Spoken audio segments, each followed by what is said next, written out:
Bonsoir et merci à Altis de m'inviter, de me proposer d'intervenir.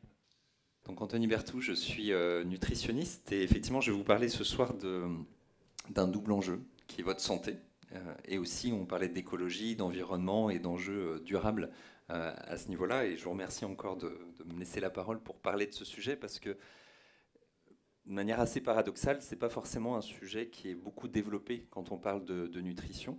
Alors, pour mon parcours, j'ai connu plutôt la nutrition sous l'angle sportif, parce que j'ai eu la chance de faire partie de l'équipe de France junior de triathlon. J'ai suivi beaucoup d'équipes de France, d'équipes olympiques, donc rien à voir avec le sujet de ce soir, mais ça a été mon tropisme initial en termes de nutrition. Et j'ai bien sûr eu mon cabinet avec la prise en charge des patients. Et je suis venu il y a un peu plus de 10 ans à Lausanne, donc enseigner à l'EPFL, donc à l'École Polytechnique de Lausanne, sur les enjeux mondiaux de l'alimentation, les projections 2050, comment on peut concilier justement des aspects de santé individuelle avec des aspects écologiques à moyen, à long terme et collectif. Quand on a un regard thérapeutique individuel, bien sûr, c'est la priorité sur le moment. La question, c'est aussi de savoir quel modèle on peut proposer pour que ce modèle soit viable sur le long terme. Et quand on parle d'alimentation, on ne parle pas que de nutrition.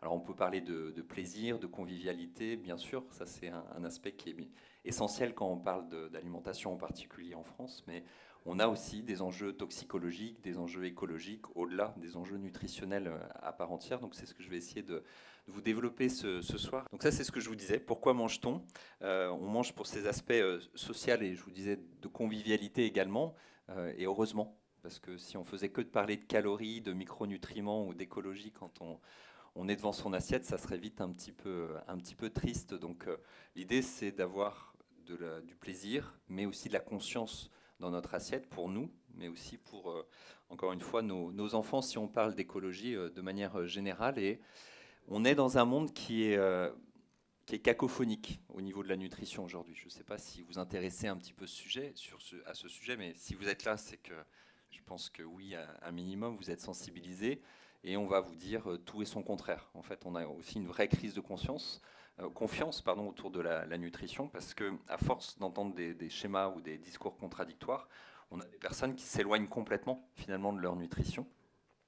Et c'est dommage parce que c'est quand même un pilier essentiel de notre santé. Je vous parlerai d'alimentation, mais on pourrait bien sûr évoquer l'intérêt de l'activité physique, de la gestion du sommeil, du stress chronique ou la gestion des émotions, de la charge en contaminants. Ça, c'est des facteurs qui sont aujourd'hui bien documentés par rapport à notre bien-être et à la santé. Et on parle d'une terminologie peut-être un peu technique qui s'appelle l'épigénétique. Je ne sais pas si c'est une définition que vous connaissez, j'aurai l'occasion d'y revenir un petit peu, mais en gros, c'est quel est l'effet de l'environnement sur l'expression de nos gènes et pas sur notre génétique. Et ça, c'est une notion qui est importante parce que c'est une science qui est assez récente. On a commencé à l'étudier, on va dire, depuis une bonne vingtaine d'années, là où avant, on regardait juste notre information génétique comme quelque chose de figé, et en fait, pas du tout. Je donne souvent l'exemple d'un livre que vous auriez ou un roman, et avant, on croyait que notre génétique, c'était comme ce roman, c'est-à-dire quelque chose d'écrit de la première lettre de votre première page jusqu'à la dernière lettre de la dernière page. Et en fait, ce que nous lèguent nos parents, la génétique, c'est juste un plan détaillé à partir duquel on va écrire notre histoire en termes de santé.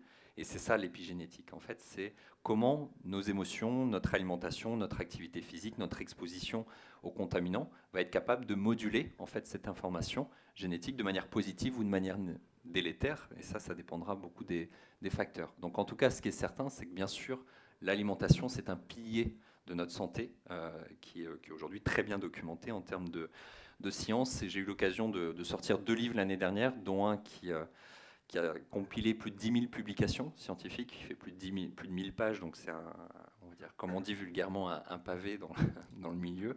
C'est-à-dire un livre qui est très dense, très documenté au niveau scientifique, parce qu'on a une pléthore d'informations aujourd'hui qui nous permettent de mieux comprendre les liens entre la nutrition, la santé et l'écologie, puisqu'on va en parler aussi. Le tout, c'est de savoir comment y voir plus clair, et on est, je vous disais, dans un monde un peu... Alors là, vous avez un exemple d'œuf tout simplement parce que quand on parle d'œuf, la première question qui va venir en général, c'est combien d'œufs je peux manger, parce que mon médecin m'a dit qu'il fallait que j'évite les œufs, ou pas plus de 3 œufs par semaine, sinon je vais avoir du cholestérol. Je vous rassure tout de suite, et ce n'est pas l'objet, parce que si je développe toutes les idées reçues qu'on a là, on aura beaucoup de temps nécessaire, donc on n'a pas beaucoup. Je vais faire simple, et vous pouvez manger un œuf, oui. Allez-y. Oui. Oui. Modification de l'expression des gènes. Ouais.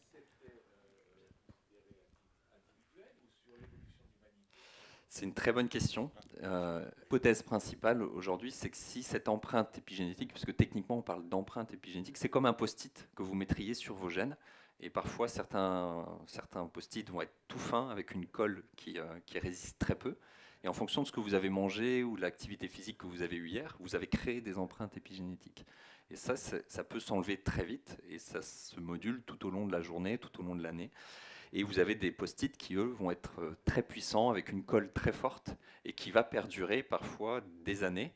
Et on sait aujourd'hui que ça peut perdurer à l'échelle des générations. Alors, chez l'homme, on a peu de documentation encore sur le sujet, parce que c'est une science qui est récente. Mais on sait que le comportement, notamment alimentaire, l'état nutritionnel d'une personne, est à l'échelle de 3 générations. Chez le ver de terre, par exemple, on voit jusqu'à 14 générations qui peuvent être impactées par ce post-it-là. Et l'hypothèse principale, c'est de se dire que si cette empreinte persiste du temps, c'est qu'elle a un point de vue de l'évolutionnisme, et qu'elle peut basculer vers une mutation génétique. Et là, effectivement, c'est une information qui va devenir irréversible, qui est une modification du gène et non plus de l'expression de ce gène. Donc c'est probablement un point de départ à ce niveau-là. Donc je reviens à mes œufs. Voilà. Donc les œufs, rassurez-vous, vous pouvez manger 3 œufs par semaine et vous n'aurez aucun problème de cholestérol. Vous pouvez manger un œuf par jour, vous n'aurez pas de problème de cholestérol. Vous pouvez en manger 2. Il faut monter jusqu'à 5 œufs par jour pour que vous ayez une augmentation légère de votre cholestérolémie. Et ce n'est pas pour autant que ce sera associé à un risque cardiovasculaire. Donc c'est juste quand je parle d'idées reçues, je caricature un petit peu, mais ce n'est pas le sujet de ce soir que de parler des œufs en détail. Vous entendez peut-être parler du gluten, où le gluten serait le grand coupable, on va dire, aujourd'hui, des principaux maux qu'on peut avoir, que ce soit les troubles digestifs, les troubles de l'humeur, les troubles inflammatoires, articulaires, etc. Je ne vais pas les développer là, parce que je vous dis, je n'ai pas le temps et ce n'est pas le sujet, mais c'est juste pour resituer un petit peu le contexte de la cacophonie nutritionnelle. On vous parle des produits laitiers, alors comme étant parfois nos amis pour la vie, des fois nos ennemis pour la vie, parce que ce sont des aliments à éviter absolument. Donc on est un peu perdu dans tout ça, encore une fois. Là, vous avez un bol de cornflakes. Alors pour certains, c'est des sucres lents, c'est des aliments qui sont tout à fait intéressants à manger au petit déjeuner, et pour d'autres, au contraire, ils sont à éviter. Donc là aussi, qu'est-ce qu'on décide de faire? Le gras. Voilà. Certains nous disent, mais finalement, le gras, c'est ce qui va être responsable de notre prise de poids, donc il faut absolument l'éviter. D'autres, au contraire, que c'est des aliments qui sont essentiels, et notamment par rapport à ce qu'on appelle les acides gras essentiels. Peut-être que vous connaissez les oméga 3. Donc, ces oméga 3 sont des composés qui sont présents dans les graisses et notamment dans les huiles. Et donc, bien sûr, on a besoin d'huile. L'idée, encore une fois, c'est pas de le développer ici. Les pâtes et le fait de ne pas manger de féculents le soir, parce que ça va vous faire grossir. Et à l'inverse, vous pourriez manger autant de féculents que vous souhaitez, et là vous ne prendriez pas de poids. Donc ça fait partie, encore une fois, des conseils qu'on peut avoir. On parle maintenant de plus en plus du jeûne intermittent, ou de ce qu'on appelle le modèle 16-8. Alors techniquement, on parle plus d'alimentation en temps restreint que de jeûne intermittent, parce que le jeûne intermittent, c'est un modèle animal où on va donner à manger à la souris pendant 24 heures, et on va arrêter de manger pendant 24 heures, et ainsi de suite. Donc chez l'homme, on a plutôt cette période d'absence de prise alimentaire pendant 16 heures, et une prise alimentaire qui va durer jusqu'à 8 heures. Donc soit on ne mange pas le repas du matin, soit le repas du soir. Est-ce que c'est intéressant ou pas au niveau de notre santé? On pourra en parler si vous le souhaitez. Donc au final, c'est ce que je vous dis, on est un peu perdu dans tout ça, et on ne sait plus quoi mettre dans notre assiette alors qu'on veut prendre soin de notre santé. Et si on y rajoute les facteurs écologiques désormais, voilà, c'est encore pire. Voilà. Certains nous disent mais il ne faut pas de viande, d'autres il en faut beaucoup, etc. Alors on va déjà resituer un petit peu qu'est-ce que effectivement l'alimentation apporte en termes de santé, ou plus exactement qu'est-ce qu'une mauvaise alimentation peut provoquer. Et on le sait tous, hein, sur les maladies cardiovasculaires, la prise de poids, sur les maladies qui sont ce qu'on appelle des dysimmunités, donc des maladies auto-immunes, des hypersensibilités, des susceptibilités aux infections, les maladies neurodégénératives comme Parkinson, Alzheimer, le cancer bien entendu, des maladies inflammatoires chroniques. Toutes ces pathologies ont un point commun, c'est qu'effectivement l'alimentation va jouer un facteur plus ou moins important, soit dans l'émergence de la pathologie ou dans l'aggravation une fois la pathologie déclarée, comme le mode de vie que j'ai cité tout à l'heure avec ces notions épigénétiques justement. Ça, c'est une étude qui est sortie il y a quelques années dans une publication qui est bien reconnue, qui s'appelle le Lancet, et qui nous indique qu'effectivement à peu près un décès sur 5 dans l'alimentation, dans le monde, pardon, serait lié à l'alimentation. Donc ça, c'est en fonction des zones géographiques, et je parle ici de l'Europe de manière générale, et notamment par la qualité des graisses, en fonction de la quantité de sel, d'aliments ultra transformés et d'autres facteurs que je vais évoquer. Et ça, ce sont les fameuses pathologies que je vous ai citées et qui sont souvent aussi appelées les maladies de civilisation, parce qu'effectivement, ce sont des pathologies qui émergent et qui se développent de plus en plus dans notre société actuelle et en lien avec notre mode de vie. Et on parlait d'évolutionnisme tout à l'heure, et si on remonte à l'échelle de notre évolution en tant qu'humain, Sapiens, c'est à peu près 300-400 000 ans en termes de développement significatif de population. Les premiers Sapiens datent d'à peu près 500 à 600 000 ans, donc entre guillemets, c'est pas si récent que ça, mais à l'échelle de l'évolution, si on se place à l'échelle des hominidés ou des homininés qui ont plusieurs millions d'années, finalement, Sapiens, c'est assez récent.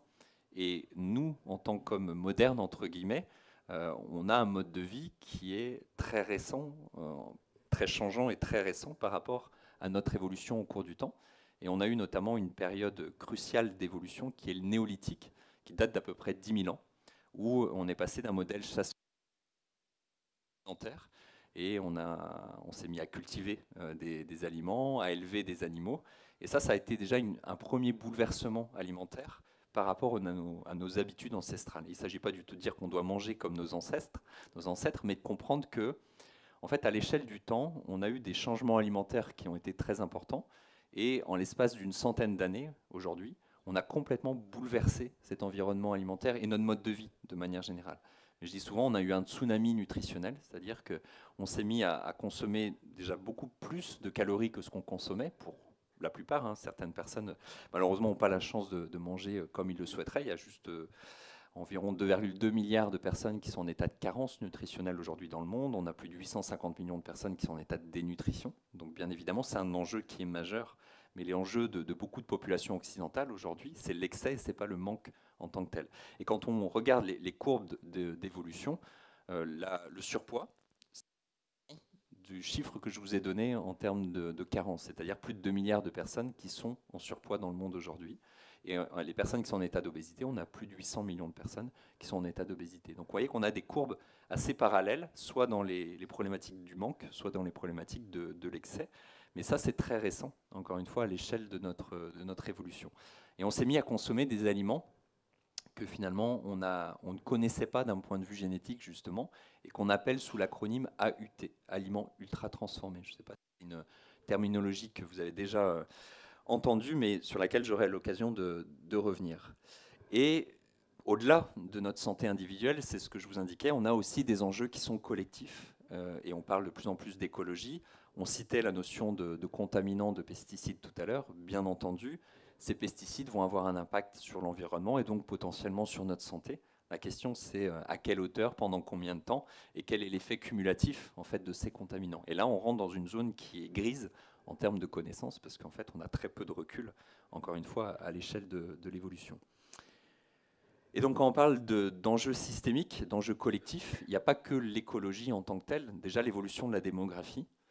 Donc vous savez qu'on est de plus en plus sur la planète, mais on est de plus en plus à vieillir de plus en plus, et pas forcément en bonne santé.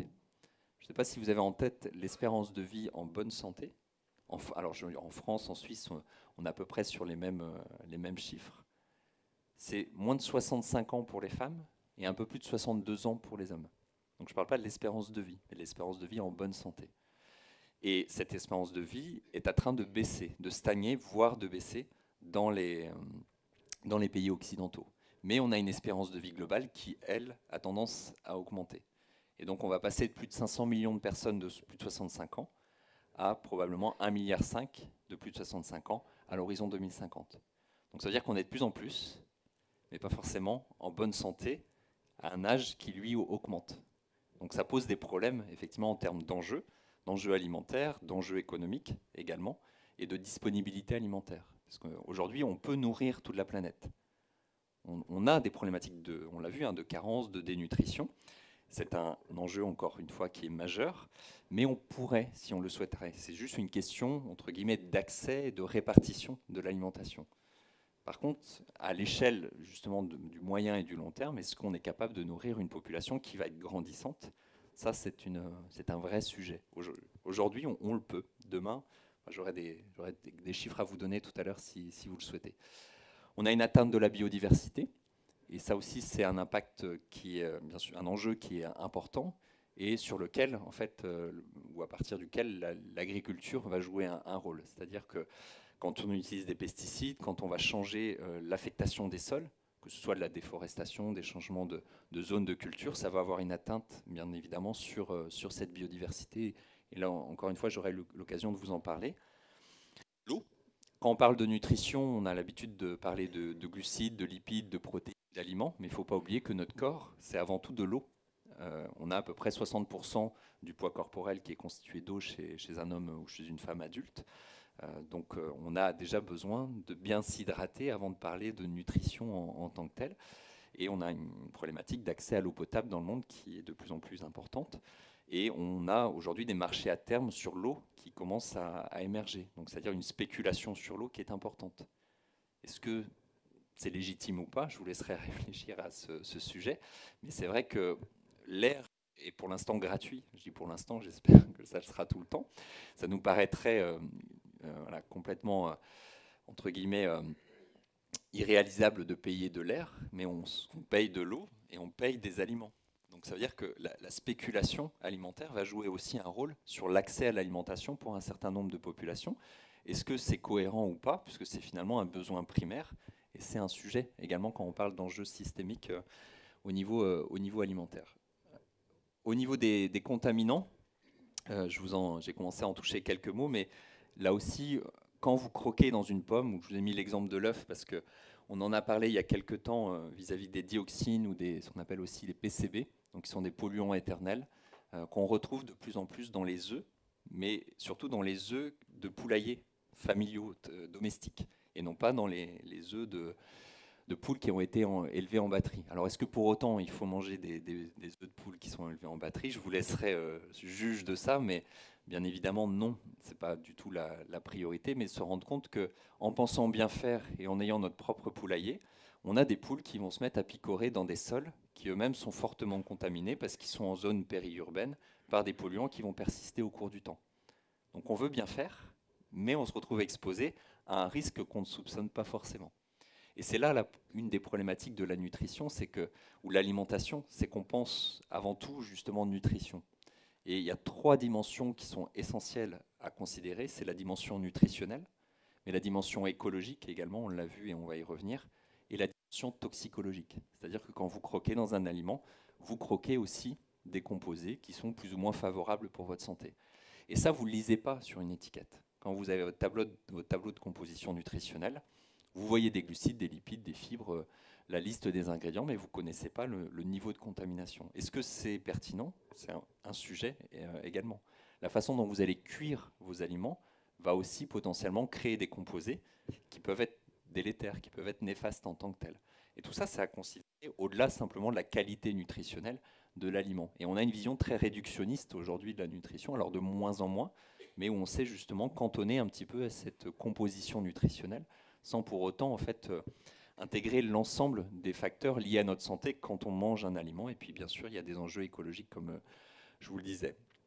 Vous avez la fonte des sols en Sibérie, donc ce qu'on appelle le permafrost. Là aussi, une notion que vous connaissez peut-être, mais qui est une zone où on a des sols qui étaient gelés et donc qui se dégèlent par le réchauffement climatique et qui génèrent trois problématiques principales. Déjà, une augmentation du réchauffement climatique en tant que tel, l'émergence de virus, de parasites, de bactéries qui ne sont pas forcément pathogènes, mais qui ont été enfermés pendant très longtemps et qui revoient, entre guillemets, à un moment donné. On a eu un cas avec de l'anthrax, par exemple, chez un renne qui a été contaminé, qui était gelé pendant je n'ai plus le chiffre, quelques centaines d'années, et qui est ressorti, entre guillemets, et qui a contaminé plus de 200 ou 2000 rennes, je ne sais plus, au contact directement.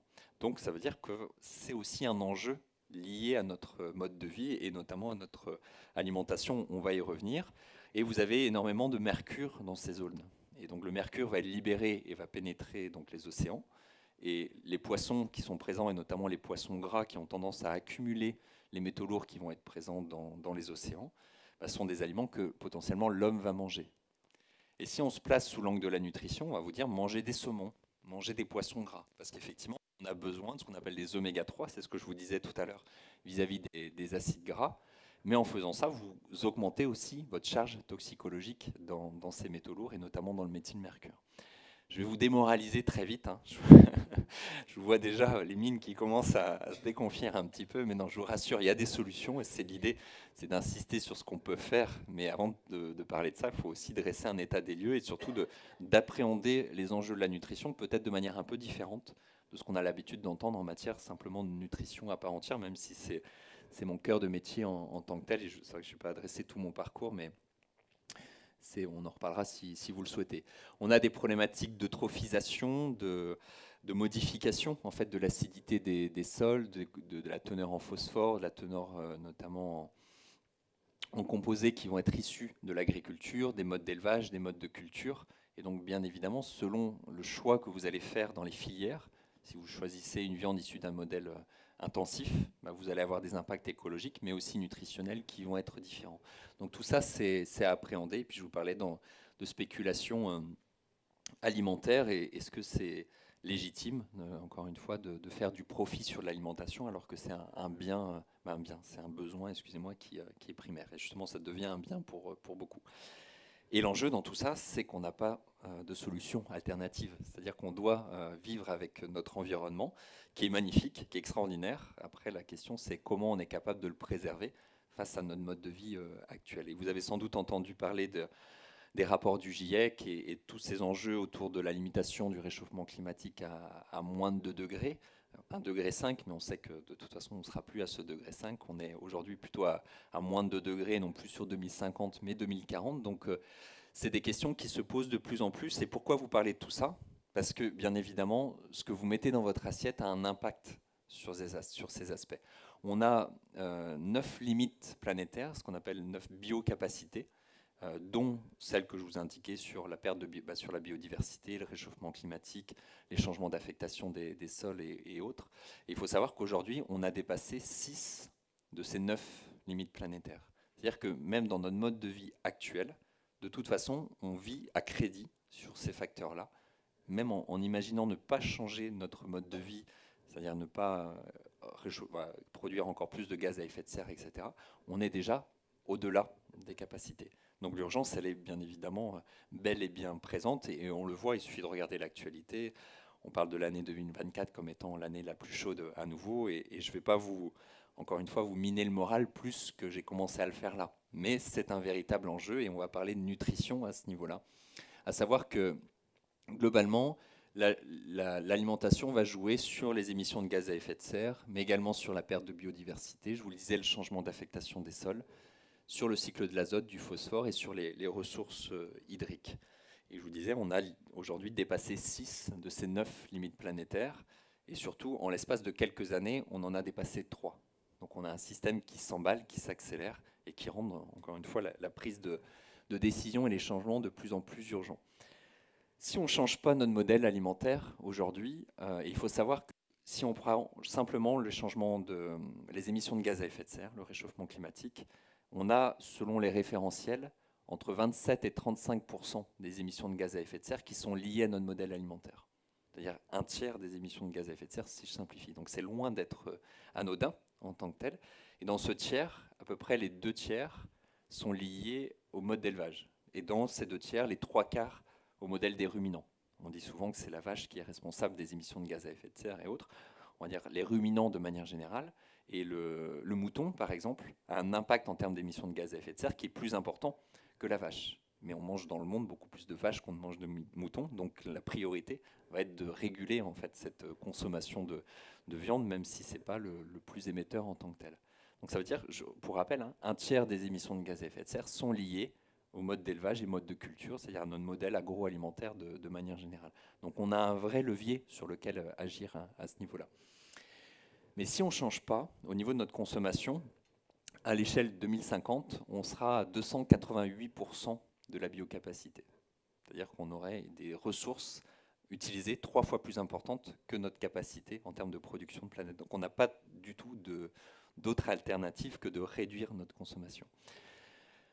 Et je pourrais vous donner d'autres exemples, mais je vous dis, je ne vais pas aller non plus trop loin à ce niveau-là, mais ce sont des données qui sont issues d'un rapport qui date de 5 ans, 6 ans maintenant, le rapport Hitland-7, qui est un consensus international des principaux experts, justement, pour trouver un modèle qui va concilier des aspects écologiques et des aspects nutritionnels en termes de santé. Ce que nous disent ces experts, ce que nous disaient ces experts, c'est que si on voulait limiter le réchauffement climatique à 1,5 degré, on avait besoin de diminuer notre consommation de viande en projection 2050 à moins 88%. Et aujourd'hui, on est à plutôt plus 70% en termes de projection. Donc on est dans un schéma qui est complètement inversé. À l'échelle mondiale, hein, bien entendu, ça dépend de vous. Ça ne dépend pas de vous directement, et en fonction de votre mode à vous, du mode alimentaire de la Suisse, de la France, on aura des chiffres qui seront différents. Là, je parle vraiment à l'échelle mondiale en tant que telle. Mais globalement, qu'est-ce que ça représente diminuer par de quasiment 90% cette consommation à l'échelle mondiale? C'est de passer à une consommation de viande rouge tous les 9 à 10 jours. Et quand vous voyez que c'est difficile pour certaines personnes de ne serait-ce qu'en manger une fois par jour, on a une marge de manœuvre qui est importante. Mais c'est difficile à conceptualiser, parce qu'on est sur quelque chose qui est abstrait, qui est sur du long terme, qui est collectif. Là, on a des enjeux en général qui sont concrets, qui sont individuels et qui sont immédiats. Donc c'est pas simple en fait de raisonner dans ces priorités-là, même si elles sont bel et bien réelles. Et est-ce que les politiques de santé publique aujourd'hui intègrent ces critères dans les recommandations de santé publique, de recommandations nutritionnelles? Non. C'est-à-dire qu'aujourd'hui, vous n'avez aucun modèle à l'échelle des pays qui va intégrer une dimension et écologique et nutritionnelle. Ça peut être une politique de prévention écologique de manière générale, sur un modèle agricole ou autre, mais dans les recommandations nutritionnelles, justement pour équilibrer l'alimentation au quotidien, non. Et si on y intègre la dimension écologique, encore moins. Alors qu'on a des experts nutritionnels, on a des experts toxicologiques, on a des experts en matière d'écologie, mais finalement, chacun est dans son domaine, cloisonné, à donner ses recommandations et à émettre des recommandations de santé publique, mais on n'a pas de données transverses qui permettent de concilier ces différents facteurs pour essayer de proposer un modèle qui soit le plus convergent possible sur ces problématiques. Et c'est ce que je vous parlais du dernier livre que j'ai sorti, c'est ce que j'ai tenté de faire, et ce qui demande beaucoup de recherche. C'est un livre qui me demande 10 ans d'écriture et de recherche à ce niveau-là, parce que, encore une fois, on est sur des critères qui sont systémiques et qui font que quand on vient toucher un levier, on le fait peut-être au détriment d'un autre. Et c'est l'exemple que je vous indiquais sur les oméga 3, sur ces fameuses graisses qui sont très importantes et présentes notamment dans les poissons. Je vous parlais du saumon, mais on en a dans les sardines, dans les anchois, dans les maquereaux, dans le thon également. Il faut savoir que 98% de la population française est déficitaire en oméga 3, ce qu'on appelle la longue chaîne, c'est-à-dire les oméga 3 qui sont présents dans les poissons. Ces oméga 3, ils sont fondamentaux pour notre santé. Ils sont essentiels pour réguler votre inflammation. Ils sont essentiels pour que votre membrane cellulaire elle soit fluide, donc que toute votre communication hormonale au niveau cellulaire de manière générale soit effective. Donc en fait, la qualité de ce que vous mettez dans votre assiette va jouer sur votre capacité à réguler votre inflammation. Et l'inflammation, on le voit comme quelque chose de négatif, c'est quelque chose de très positif. C'est-à-dire que sans inflammation, on n'aurait pas de vie. On parlait d'évolution, d'adaptation. Cette adaptation, elle se fait quand il y a un stress. Et je parlais d'empreinte épigénétique, ça peut être un stress. Donc l'inflammation en soi est très positive, comme je disais, elle est même essentielle à l'évolution. Ce qui pose problème, c'est quand cette inflammation, elle est systémique, elle est non contrôlée, elle est pérenne. Et on parle de plus en plus d'une terminologie, d'une définition que vous avez peut-être à l'esprit, qui s'appelle l'inflammation de bas grade. C'est-à-dire une inflammation qui est latente, qui est persistante, qui n'est pas forcément visible par une prise de sang chez votre médecin qui va doser plutôt des marqueurs d'inflammation aiguë. Et cette inflammation de bas grade, c'est le terreau. En fait, c'est le système racinaire des pathologies que je vous ai indiquées tout à l'heure sur ces maladies dites de civilisation. Et donc, la qualité des graisses que vous consommez va jouer un rôle très important dans la régulation de cette inflammation. Si vous avez trop d'une famille de graisses qu'on appelle les oméga 6, et qu'on va trouver davantage dans les produits animaux, mais qui sont issus d'élevage intensif, parce que la vache ou l'animal qui va générer la viande ou le produit laitier qui va être consommé aura brouté des tourteaux de soja, des tourteaux de maïs, et ces végétaux eux-mêmes sont riches en oméga 6 qui sont métabolisés par l'animal et qui donnent une concentration importante dans la viande. Si par contre votre vache elle a été élevée en pâturage, elle a brouté de l'herbe, elle a brouté du foin ou autre, en fait elle va consommer donc de l'herbe qui contient des oméga 3 et non pas des oméga 6. Et donc ces animaux vont métaboliser les oméga 3 pour faire les oméga 3 à longue chaîne dont je vous parlais et dont on a besoin. Donc en fait en fonction du mode d'élevage qu'on va choisir, on va influencer sur la qualité des graisses qui sont présentes dans la viande ou dans les produits animaux. Et donc c'est là où c'est intéressant, c'est de voir que finalement les solutions elles convergent, qu'on a des réponses et que la réponse face au déficit en oméga 3, c'est pas forcément de manger plus de poissons gras, c'est de revoir l'ensemble des filières. Parce qu'effectivement, si on vous demande de manger du saumon 2-3 fois par semaine, non seulement vous allez avoir ces expositions aux contaminants dont on parle, mais à l'échelle de la planète, on ne va pas répondre à l'ensemble des besoins. Vous aurez des enjeux éthiques par rapport à l'élevage de saumon, des enjeux écologiques, puisque forcément cet élevage a aussi un impact sur la biodiversité. Donc en fait, quand on regarde les choses de manière isolée, on n'a pas forcément de réponse. Mais quand on les regarde dans l'ensemble de la chaîne alimentaire, non seulement on a des réponses, mais encore une fois, elles convergent. Et c'est ça qui est intéressant. Et il ne s'agit pas de devenir végétarien ou vegan ou végétalien, simplement, et on pourra en parler si vous le souhaitez, parce qu'il y aurait beaucoup de choses à dire autour de ce sujet, et j'ai peu de temps avec vous, mais c'est simplement d'aller vers une tendance dite flexitarienne, qui est un terme assez abstrait, voilà, qui est mal défini par la littérature scientifique, mais globalement, vous allez réduire votre consommation de produits animaux, mais surtout de produits animaux issus d'élevage intensif. C'est l'exemple de la vache que j'indiquais avec le mode d'élevage, parce que finalement, en revoyant ce mode d'élevage, on va aussi diminuer l'impact écologique, et donc on va pouvoir garder une consommation de produits animaux. Il ne s'agit pas du tout de les supprimer si vous mangez des produits animaux. Et c'est un exemple parmi d'autres aliments. Là, je vous donne juste un élément en tant que tel. Donc ça, c'est ce que je vous indiquais. Si on revoit notre modèle alimentaire, encore une fois à l'échelle mondiale, je ne parle pas de la population française, de la population suisse ou autre, en diminuant ne serait-ce que par 2 la consommation de viande rouge, en multipliant par 2 celle de fruits et légumes, on est capable quasiment de gagner la moitié des gaz à effet de serre d'origine alimentaire. C'est énorme. Donc c'est la moitié parmi le tiers que je vous indique. C'est des modèles qui sont plus efficaces que de parler d'énergie, d'électricité, de transport, ce que je ne maîtrise pas, qui n'est pas du tout mon domaine d'expertise. Mais ici, on a des modèles qui sont efficaces, qui sont éprouvés. C'est-à-dire qu'on a beaucoup d'expérimentations qui ont été faites, on sait que ça fonctionne. Je vais vous donner un exemple qui est notamment le label Bleu Blanc Cœur. Peut-être que certains d'entre vous le connaissent. C'est un label que vous avez sur les œufs, sur la viande, sur certains produits animaux, où on a enrichi l'alimentation des poules, par exemple, en graines de lin, et on a donné plus de pâturage pour les viandes ou pour les produits animaux, et l'impact, c'est 18% d'émissions de gaz à effet de serre en moins grâce à ce modèle. Et c'est un enrichissement en oméga 3 qui sont les acides gras dont je vous parlais, de manière très significative et qui permettent de couvrir vos besoins quotidiens. C'est-à-dire vous mangez 1 ou 2 œufs par jour, vous avez couvert vos besoins dans des oméga 3, là où je vous dis 98% de la population est déficitaire. Et on n'a pas besoin d'aller manger du saumon d'Alaska 3 fois par semaine. Donc c'est très rassurant parce que c'est des choses qui peuvent être très locales, qui peuvent être vertueuses autant en matière d'écologie, de bien-être animal aussi si on évoque ce sujet, que de santé. Et je vous parlais du rapport Heatland-7 tout à l'heure. En termes de gains sur la santé à l'échelle mondiale, là aussi, c'est une réduction de la mortalité précoce de l'ordre de 6 à 10%. Donc ça fait quand même plus de 10 millions de vies qui peuvent être sauvées de manière prématurée chaque année. C'est quand même des chiffres qui sont très intéressants. Simplement en revoyant quelques curseurs justement des choix alimentaires et qui vont aussi dans le sens de l'écologie. Est-ce que vous avez une idée de ce qu'est ce chiffre-là ? Exactement. Ça, c'est la quantité d'aliments qu'on va gaspiller dans le monde chaque seconde. 41 tonnes. 1,3 milliard de tonnes par an, en moyenne. C'est entre 20 et 30% des filières, en fonction de la filière considérée. C'est-à-dire les produits animaux, je parlais de l'élevage, on a plus de 20% qui va être gaspillé chaque année. Les produits laitiers, c'est plus de 30%. La pêche, c'est plus de 20% également.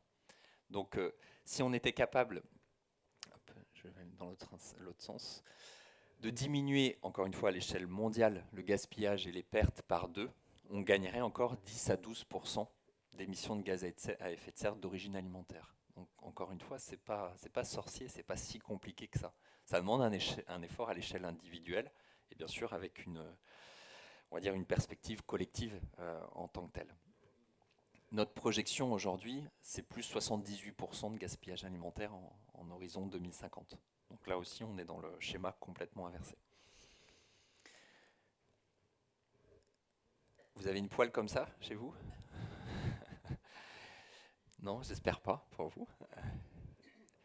C'est une poêle Tefal. Alors Tefal, pas la marque Tefal, mais en tout cas c'est une poêle en téflon. D'accord. Le téflon, aujourd'hui, on en a partout. Vous allez dans votre cuisine, alors, vous avez des poêles en téflon, vous avez des casseroles en téflon, vous avez des moules à cake, etc. en téflon, parce qu'effectivement c'est pratique. Ça colle pas. Ça vous évite de mettre du gras, etc. Sauf que ce téflon, c'est quoi? Techniquement, c'est un mélange de ce qu'on appelle du PTFE et du PFOA. Terme un peu barbare et je ne vais pas vous abreuver de données ce soir.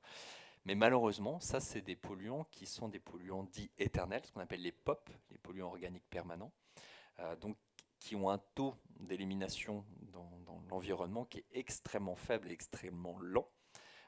Et le problème, c'est que on utilise beaucoup de ce téflon-là. Et quand on fait des études sur la toxicité du téflon, on fait des études lorsque le revêtement de votre poêle est parfait. C'est-à-dire qu'il n'y a pas de rayures. En fait, le PTFE et le PFOA, c'est deux composés où l'un protège l'autre qui, lui, sert à ne pas accrocher. Et donc, quand vous mettez un coup de couteau ou de fourchette dans votre poêle, vous cassez cette protection. Et donc, vous avez une migration des composés qui va être beaucoup plus importante que lorsque vous n'avez pas ces rayures-là. Et donc, en général, on va jeter la poêle avant d'en arriver à ce stade-là. Mais en la jetant, on n'a pas de solution écologique, parce qu'on ne sait pas du tout recycler ces composés. Donc là aussi, si on se met à l'échelle de la santé, on va recycler au sens où on va changer régulièrement nos poêles, nos téflons. Si on se met à l'échelle de l'écologie, c'est une catastrophe. Donc on a des solutions. Alors il faut savoir qu'au niveau réglementaire, en France, on interdit le PFOA depuis 2020. Donc, ce qui en soit une très bonne chose. C'était beaucoup plus ancien aux États-Unis notamment. Il y a eu d'ailleurs plusieurs procès à ce niveau-là, parce qu'on a notamment dans les eaux, il y a un niveau de contamination qui est important. Et on parle parfois de PFAS, je ne sais pas si ça vous parle, PFAS, qui font partie de cette grande famille, ou plutôt plus exactement, qui est une grande famille dont font partie les PFOA dont je vous parlais tout à l'heure. Et donc on les remplace aujourd'hui par d'autres composés. Donc vous allez avoir vos marques commerciales qui vous mettent, mais c'est sans PFOA. Sauf qu'on utilise du GNX ou d'autres composants qui ont exactement les mêmes effets de toxicité, sauf que la cinétique des études et des preuves va être longue, et donc avant qu'on les interdise, il va se passer un certain nombre d'années. Donc tant qu'on cherchera une solution miracle alternative, on va basculer souvent dans ces travers-là. Donc plutôt que d'utiliser du téflon, vous avez un composé qui est très intéressant dans les cuisines, qu'on utilisait avant davantage. Alors l'inox, exactement. En fait, l'inox, on a perdu l'habitude de l'utiliser parce que ça colle. Voilà. Et alors moi, je donne souvent, les œufs, ça va être mon fil conducteur. J'en ai parlé dans les idées reçues, je vous en ai parlé dans les dioxines. Et pareil pour votre poêle en inox. Essayez de faire un œuf sur le plat avec une poêle en inox. Ça colle. Si, ça marche pour vous? Ah ouais. Certains ont déjà essayé? Non? Oui? Et alors? Ça colle? Ça peut ne pas coller. Prenez votre poêle, vous la faites chauffer à blanc, donc vous ne mettez pas d'huile, vous la faites chauffer très fort, vous mettez votre huile au dernier moment, et vous allez voir, elle va créer des petits filaments, parce qu'elle va devenir chaude très rapidement. Donc vous prenez votre œuf, vous cassez votre œuf vous faites couler votre œuf, vous allez le saisir très vite avec cette température qui est très élevée. Et au bout de quelques secondes, vous baissez. Et vous finissez de laisser cuire votre œuf comme ça. Une fois qu'il est cuit, vous éteignez le feu et vous laissez 10-30 secondes pour en fait créer une petite vapeur d'eau qui va faire que vous allez pouvoir décoller votre œuf sur le plat sans aucun problème. Donc le challenge, c'est l'œuf sur le plat avec la poêle en inox. Et c'est faisable. Mais ça... Pardon? Oui. Si, si, ça marche. Oui, en inox? Oui, oui, il y en a certains sans problème. Alors oui, mais en fait, de toute façon, dans l'inox, on va avoir des mélanges de composés en tant que tel, mais pourquoi pas? Mais en tout cas, quelque chose qui va durer dans le temps et qui ne va pas être fragilisé par une rayure quelle qu'elle soit, quoi. Donc voilà, d'où l'inox. Donc c'est intéressant de prendre un petit peu de hauteur justement sur toutes ces réflexions alimentaires parce que on parle peu de ces éléments-là. Je vous donne juste quelques exemples parce que je vous dis on pourrait encore en développer beaucoup.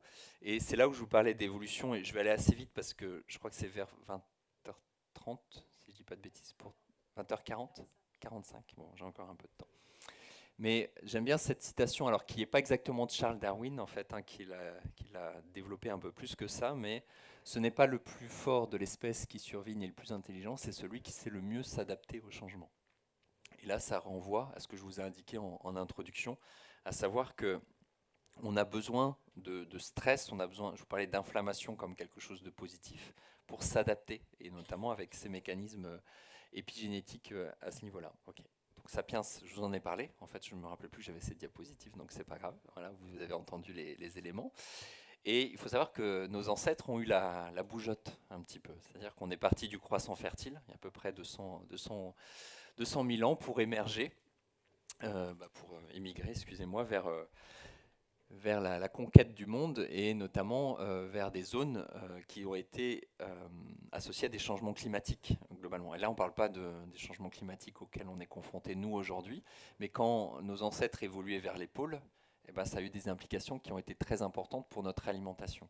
Parce qu'on était en Centrafrique, en fait, on avait une alimentation qui était à dominante de glucides, c'est-à-dire de tubercules, de fruits, de légumes, alors que quand on évoluait vers les pôles, eh ben, on avait une alimentation qui était celle qu'on trouvait et qu'on avait à disposition, c'est-à-dire une alimentation qui était plus riche en graisses, en protéines et qui avait beaucoup moins de glucides. Et par contre, on avait un critère nouveau qui apparaissait, c'était la protection contre le froid. Là où avant, on avait justement plutôt une chaleur qui était importante. Et bien sûr, ce qu'on mange va nous permettre non seulement d'apporter l'énergie pour de la contraction musculaire, pour vivre, mais aussi pour se protéger de la chaleur. Et pourquoi je vous parle de tout ça? Tout simplement parce que ça a laissé des stigmates génétiques importants qu'on considère aujourd'hui dans nos recommandations nutritionnelles non plus à l'échelle des populations. C'est-à-dire que ce modèle alimentaire, quand il a été pérenne pendant des centaines, des milliers, des dizaines de milliers d'années, bien sûr qu'il a fait évoluer notre génétique, comme je l'indiquais tout à l'heure en introduction. Et notamment des petits organites qui sont présents dans nos cellules, qui s'appellent les mitochondries. Je ne sais pas si là aussi ça rappelle peut-être des cours pour certains d'entre vous, ou si vous êtes dans le milieu de la biologie, vous connaissez bien. Ce sont moi j'appelle ça les hubs biologiques, c'est-à-dire des intégrateurs, des stimuli de l'environnement de manière générale, et notamment de ce qu'on va manger. C'est un peu comme des centrales nucléaires, c'est-à-dire que quand une centrale nucléaire fonctionne très bien, bah c'est très rentable et vous avez beaucoup d'énergie. Et c'est la mitochondrie qui va vous donner l'énergie nécessaire à vos cellules, et donc vos cellules vont vous permettre de fonctionner, d'être en bonne santé. Par contre, une centrale nucléaire, dès qu'il y a, sans même parler de fissure, mais dès qu'il y a un petit grain de sable qui fonctionne mal, qui vient faire en sorte que la centrale nucléaire fonctionne mal, ça peut avoir des conséquences qui sont dramatiques. C'est exactement la même chose avec la mitochondrie. Si à un moment donné elle est dysfonctionnelle, s'il y a des facteurs qui font qu'elle n'arrive plus à maintenir son état d'équilibre, ce qu'on appelle l'homéostasie de manière un peu plus technique, elle va demander à la cellule de s'autodétruire pour permettre à une cellule plus fonctionnelle de prendre la suite. Donc en fait, la mitochondrie, elle est au cœur de notre santé. Et malheureusement, quand on regarde notre mode de vie, on la malmène un petit peu, cette mitochondrie. Alors j'ai cette mitochondrie, on a entre 300 et 400 mitochondries par cellule. Et vous avez quelques dizaines de milliers de milliards de cellules. Donc ça fait beaucoup de mitochondries au final. Mais en fait, quand on est sédentaire, je ne vous ai pas parlé de la sédentarité et de l'activité physique, je vous en parlerai un peu si on a du temps. Quand on a une alimentation telle qu'on a au sens moderne du terme, quand on a une exposition aux polluants qui est important, un stress chronique, ces mitochondries. Et donc, on crée des dysfonctionnements au niveau cellulaire. Donc, c'est très important d'avoir un mode de vie qui est respectueux de cette mitochondrie. Et le fonctionnement de mitochondries d'ancêtres qui ont évolué vers les pôles dans le froid n'ont pas le même métabolisme énergétique que des ancêtres qui ont évolué plutôt dans des zones chaudes. Et c'est là où l'ultra-personnalisation par la génétique est certainement, pas certainement, sera la nutrition de demain. C'est-à-dire qu'à partir d'une analyse génétique précise, on va pouvoir peut-être orienter un conseil alimentaire. C'est-à-dire que d'une population qui va avoir tendance à manger plus de, je vous disais, de glucides, on va peut-être évoluer vers des recommandations à consommer davantage de lipides, donc de graisses, de protéines et autres. Donc on n'a pas, pourquoi je vous dis ça, on n'a pas un modèle universel pour tout le monde. En fait, on a des modèles qui sont adaptés à des individus en termes de recommandations nutritionnelles. Et c'est la difficulté, c'est ce qui contribue un petit peu à cette cacophonie nutritionnelle, c'est que vous avez peut-être entendu parler du régime cétogène, qui est un régime où on va supprimer la plupart des glucides. Et on va l'opposer parfois au modèle méditerranéen où il y en a davantage de glucides. Et vous aurez parfois des arguments pour dire que le cétogène est très bien, et inversement pour le régime méditerranéen. Et les deux peuvent être très bien, mais ça dépend aussi de notre génétique en tant que telle. Et cette évolution au niveau des flux migratoires joue un rôle très important dans la répartition des apports entre les glucides et les lipides. Et donc là, on est vraiment dans l'ultra-personnalisation, mais qui est aujourd'hui une pratique émergente de plus en plus importante. Alors, okay. Donc ça, je vous en ai parlé, je l'évite. Et ça, c'est les fameux AUT dont je vous parlais tout à l'heure, les aliments ultra transformés. Et donc ces AUT, c'est le bol de céréales soufflées, c'est les barres chocolatées que vous allez avoir dans votre distributeur, les galettes de riz soufflées, la pizza Uber Eats ou le Coca, etc. Et je dis souvent, avant les arbres à cornflakes, ça n'existait pas. D'accord. Et les fontaines à coca, ça n'existait pas non plus.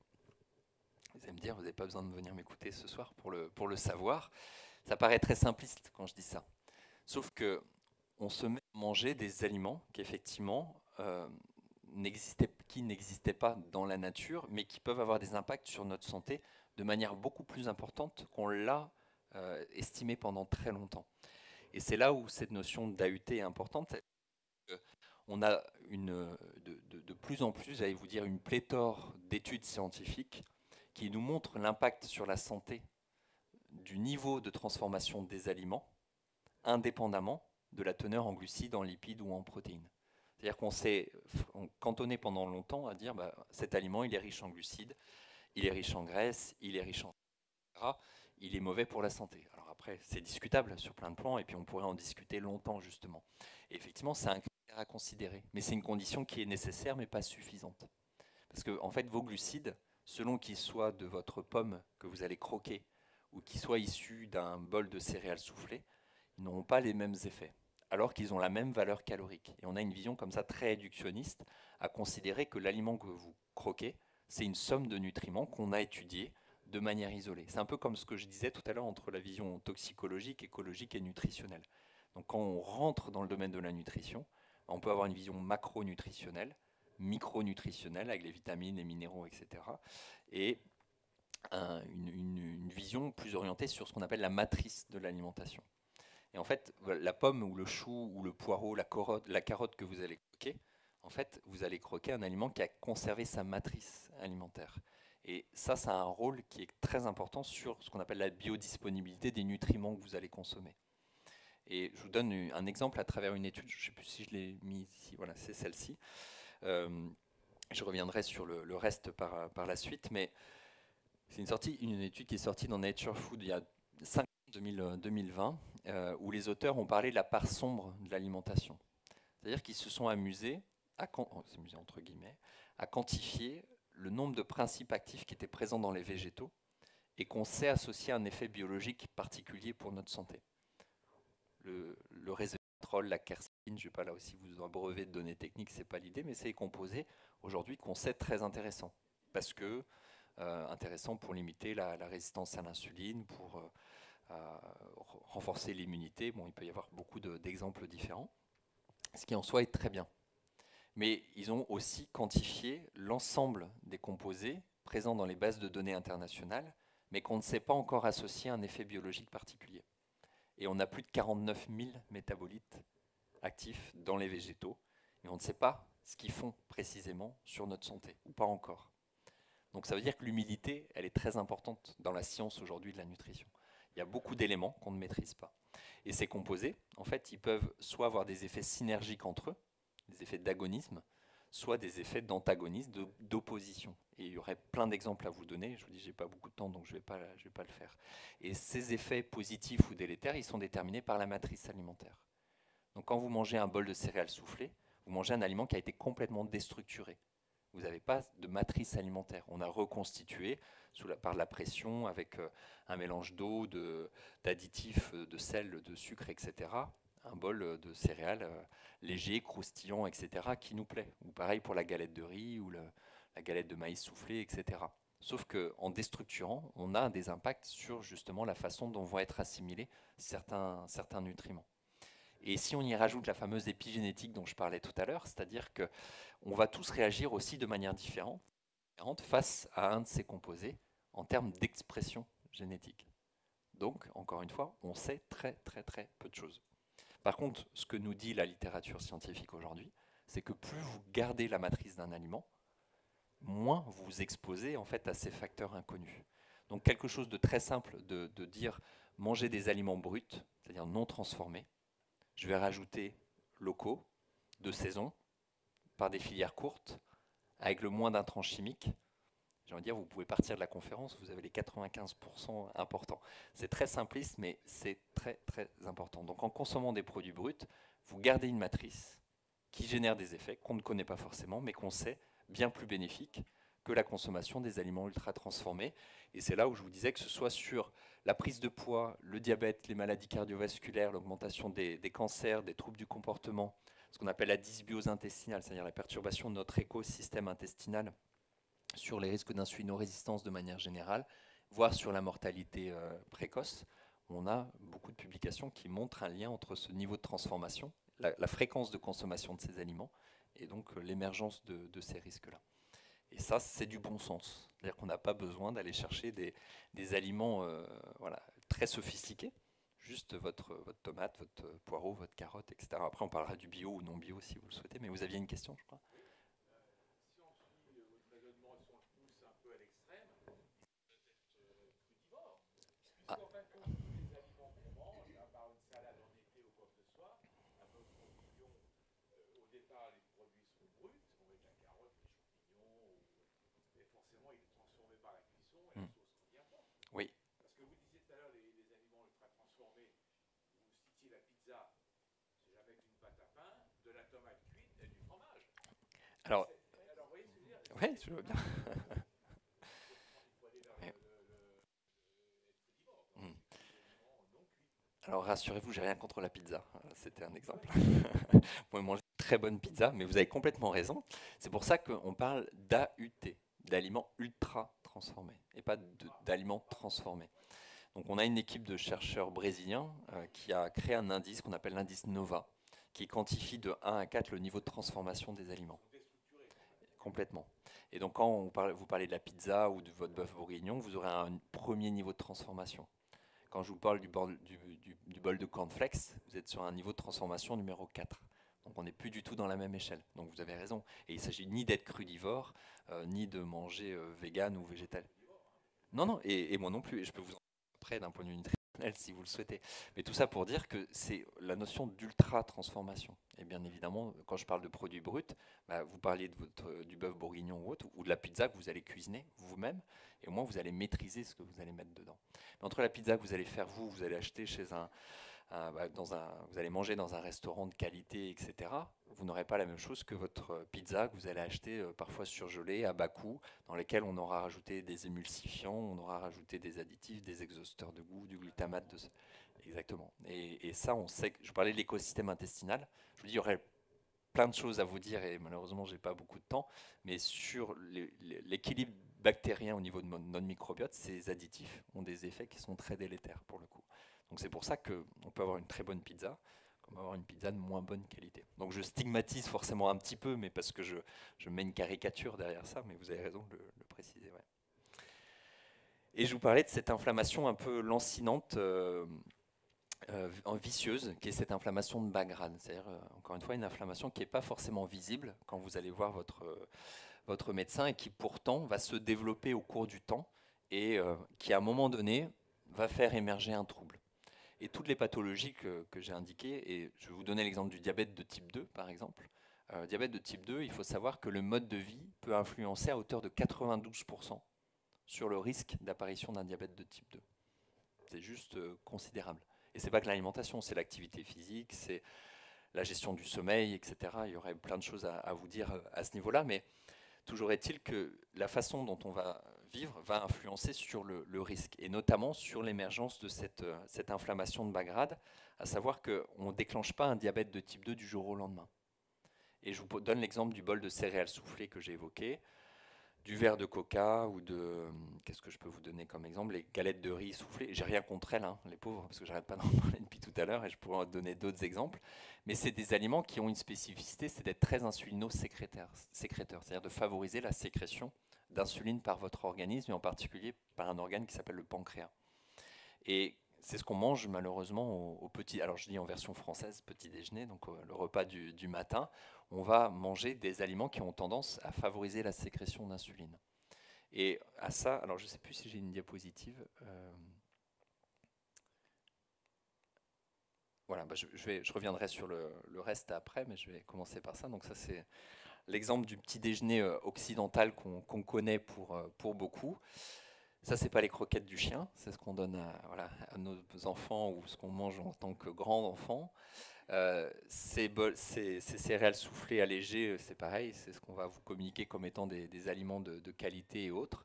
Et en général, ça se termine comme ça au cours de la matinée. C'est-à-dire que vous allez avoir un coup de fatigue. Votre cerveau est glucodépendant. Donc en fait, s'il n'a plus le sucre dont il a besoin, il est moins performant. Donc vous bâillez, vous êtes irritable, vous avez un petit coup de fatigue et surtout vous allez avoir envie d'aller manger quelque chose de sucré. Et en fait, cette sensation de fatigue, elle survient paradoxalement parce que vous avez consommé trop d'aliments insulino-sécréteurs. C'est-à-dire que si vous avez dans votre estomac un jus d'orange, du pain blanc, de la confiture ou votre bol de céréales soufflées que j'ai évoqué, tout ça, c'est des aliments qui ont été déstructurés, ce que j'indiquais tout à l'heure.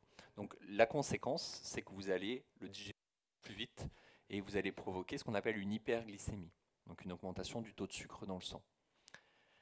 Le corps cherche tout le temps à revenir à l'équilibre. Donc pour revenir à cette valeur basale du taux de sucre dans le sang, il va sécréter une hormone qu'on appelle l'insuline.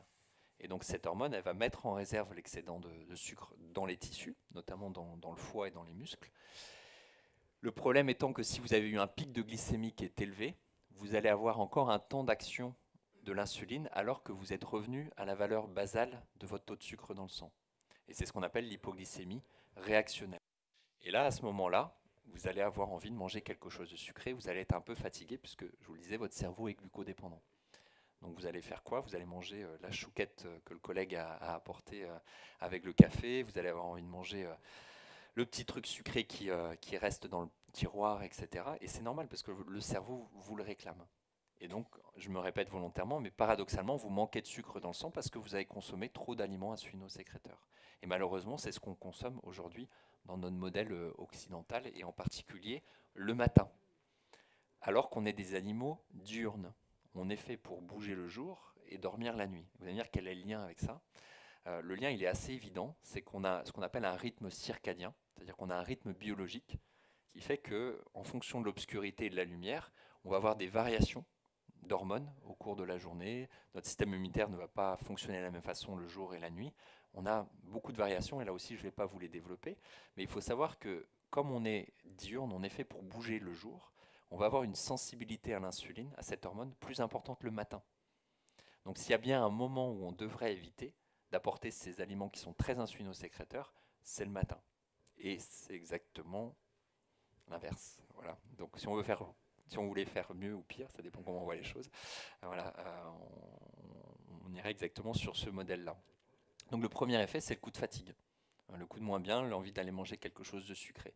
Sauf que si vous pérennisez cette situation pendant des jours, des semaines, des mois, en fait, qu'est-ce qui va se passer? Déjà, vous allez favoriser la prise de poids, puisqu'en fait, l'insuline, je vous dis, c'est une hormone de stockage.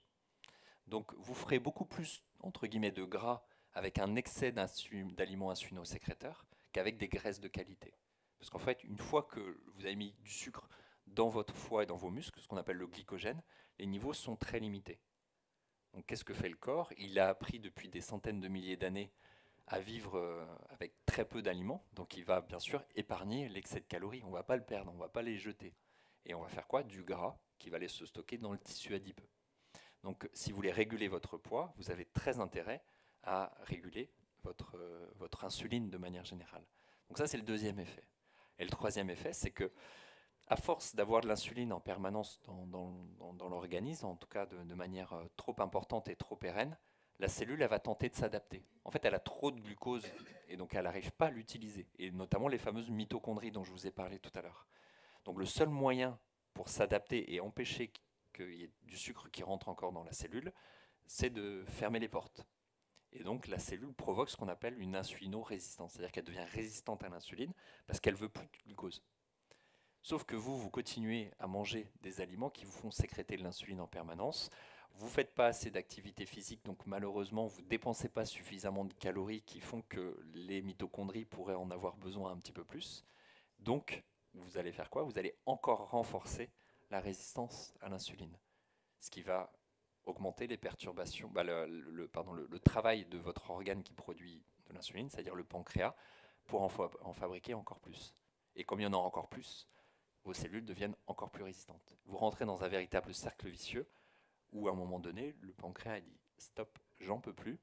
Et là, vous faites un diabète de type 2, ce que j'appelle le burn-out du pancréas. C'est exactement le même mécanisme que le burn-out au sens surrénalien, où vous allez vous exposer à du stress chronique à un moment donné. Votre organisme, il décompense. Le pancréas, il fait exactement la même chose. Je ne parle pas d'un diabète de type 1, là, je parle vraiment des diabètes de type 2. Et ça, c'est très lié à notre mode de vie. Et donc, ce diabète de type 2, pourquoi je vous évoque cet exemple? Parce que je vous indiquais que ce ne sont pas des pathologies qui arrivent du jour au lendemain. Ce sont des pathologies qui s'installent au cours du temps et de manière très étroite par rapport à notre mode de vie. Et cette fameuse inflammation de bas grade, elle est très associée à ces facteurs. Donc, si je reviens un petit peu en arrière maintenant, hop, je regarde juste le temps pour avoir le temps de tout vous dire, justement. Donc voilà, entre la pleine santé, et c'est quoi la pleine santé? C'est une définition qui n'est pas simple à donner, parce que déjà, qu'est-ce que la santé? Est-ce que c'est l'absence de maladie? Ou est-ce que c'est le fait de profiter pleinement de ses capacités physiques et psychologiques, comme le dit l'OMS? Ça, c'est la définition officielle de l'OMS. Et quelle est la différence entre la pleine santé et la santé? Là aussi, c'est un petit peu subtil, mais c'est important, parce que vous pouvez être en bonne santé sans profiter pleinement de votre vitalité. Et j'aime bien cette terminologie de pleine santé qui est abstraite, hein. Elle n'est pas définie de manière claire, mais elle donne cette notion selon laquelle on peut potentialiser en fait notre santé et prendre soin de nous. Et ça, c'est quand même un point important, parce que j'arrive du coup à cette notion d'épigénétique que j'ai commencé à vous citer. Ici, vous avez deux femmes qui sont des femmes homozygotes, donc qui sont des vrais jumeaux. Vous avez exactement le même capital génétique. Et on voit donc une personne qui va souffrir d'obésité. Donc on a, à partir d'une même information génétique, deux expressions qui sont différentes. Et ça, on l'a très bien objectivé dans la littérature scientifique. Quand on prend des cohortes de jumeaux homozygotes et qu'on regarde les variations d'expression génétique à l'âge de 3 ans et à l'âge de 50 ans, pour tous les gènes considérés, il y a une variation qui est beaucoup plus importante à 50 ans qu'à 3 ans. Ce qui montre l'impact de l'environnement sur l'expression des gènes, alors même qu'on a exactement la même information initiale. Donc ça veut dire que, bien sûr, que notre mode de vie va influencer sur l'expression de nos gènes. Et il y aurait plein d'exemples à vous donner là que je ne vais pas avoir le temps de développer. Et je vous ai dit tout à l'heure, l'inflammation, elle est positive, à savoir qu'on a besoin de s'adapter. Donc on a besoin de stress, en fait, pour pouvoir garder notre santé. Et on a créé aujourd'hui une société de confort à tous les niveaux. Et c'est très bien sur plein d'aspects. Il ne s'agit pas du tout de se dire que c'était mieux avant et qu'on doit vivre comme avant. On a fait des progrès considérables à plein de niveaux. Sauf qu'on a fait un progrès qui nous a enfermés dans un confort cellulaire, dans un confort de désadaptation en tant que tel. Et là, je vous ai mis deux histoires, entre guillemets, assez connues. Alors, celle de Paracelsus, vous la connaissez peut-être, hein, tout est poison, rien n'est poison. C'est une question de dose. Celle de droite pour vous, de gauche, pardon, peut-être un peu moins. C'est l'histoire de Mithridate V, donc qui était un empereur 120 ans avant Jésus-Christ, qui a vu son père empoisonné. Et il s'est dit, bah, je vais consommer tous les composés toxiques qu'on connaissait à l'époque, c'est-à-dire 54 composés toxiques, mais à dose homéopathique. Comme ça, je vais me renforcer contre ces composés toxiques. Et le jour où on voudra m'empoisonner, je résisterai. Alors la légende dit qu'il a essayé de se suicider, qu'il n'a même pas réussi à se suicider lui-même tellement il était devenu résistant. Donc je vous laisserai juge de la part de vérité dans tout ça, mais dans le principe, il est encore vivant. Exactement. Voilà. Donc c'est juste le principe de se dire qu'effectivement, des petits stress peuvent nous être bénéfiques. Et ça amène à une définition qui est un petit peu technique, qu'on appelle l'hormèse, qui est un principe de toxicologie initiale, qui nous dit que le même stress peut être positif ou peut être délétère en fonction de l'intensité, de la durée de ce stress et de celui qui reçoit le stress. Donc ça, c'est un critère qui est très important. C'est-à-dire que c'est là où la notion de tout est poison, rien n'est poison est pertinente, même si elle est limitée en termes de concept. À savoir que, je vais vous donner un exemple, c'est celui de l'activité physique. En fait, si vous êtes très sportif, vous faites 1 heure de course à pied ou 1 heure de footing, ça ne va pas vous paraître difficile. Voire, pour certains, ça va être de la récupération active si vous êtes très sportif. Si par contre vous êtes sédentaire depuis 20 ans, 30 ans, et que vous remettez juste à de l'activité physique et qu'on vous demande de faire 1 heure de sport d'un coup, 1 heure de footing, ça, voilà, ça va être plus compliqué. Vous allez être fatigué, courbaturé, vous n'allez pas prendre de plaisir, voire vous allez vous blesser. Et pourtant, c'est le même stress qui est impliqué. Mais la façon dont vous allez le recevoir ne sera pas le même du tout. Et donc, plus on est en bonne santé, plus on est capable de supporter des états de stress cellulaire qui sont importants. Et moins on est en bonne santé, moins la marge de manœuvre entre le stress positif et le stress délétère va être importante. Donc tout l'enjeu, c'est d'être capable de supporter des stress cellulaires pour faire en sorte de renforcer justement notre vitalité, et notamment au niveau des fameuses mitochondries. Et là aussi, par rapport à notre évolution, c'est intéressant de voir que ces stress ont pu nous aider au cours du temps. Alors là, c'est un exemple de 2 auteurs qu'on appelle Matson et Tim Noakes, qui donnent l'exemple de la chasse, en fait, et notamment du lion affamé, en disant vous n'avez jamais eu un lion aussi performant pour chasser que quand il est affamé. Et c'est vrai qu'on ne se posait pas la question, le lion il se pose pas la question de savoir s'il a pris un petit déj 2 ou 3 heures avant de faire sa chasse pour être pour avoir suffisamment tomber en hypoglycémie ou autre. Ce que nous on peut se poser comme question quand on dit oui mais si je prends pas de féculents à mon repas du matin, eh ben, je risque de faire une hypoglycémie plus tard ou autre. Et en fait, ces périodes de stress, d'activité physique associées à de l'absence de prise alimentaire, à stimuler ce qu'on appelle des facteurs neurotrophiques. Alors techniquement, on parle de BDNF pour ceux que ça intéresse. C'est des composés qui vont être produits par le cerveau en réponse au stress lié au mouvement musculaire et à l'absence de prise alimentaire. Et on sait aujourd'hui que le simple fait d'avoir une activité physique va vous aider à vous prévenir contre des maladies neurodégénératives, comme Parkinson, comme Alzheimer, comme la dépression légère, comme l'anxiété et autres. Et c'est notamment grâce à la production de ces composés qu'on va avoir un effet qui est bénéfique. Tout simplement parce qu'on est programmé pour être dans du mouvement musculaire, on est programmé pour bouger. Et aujourd'hui, qu'est-ce qu'on fait? On reste assis. Moi, je suis debout depuis quelques temps. Vous êtes assis depuis peut-être 1 heure et demie ou 2 heures. Et donc, en fait, si c'est peu de temps, pourquoi pas? Mais vous savez comment on définit la sédentarité? C'est quand vous restez assis plus de 7 heures par jour. Et quand on calcule, ça va vite, 7 heures par jour.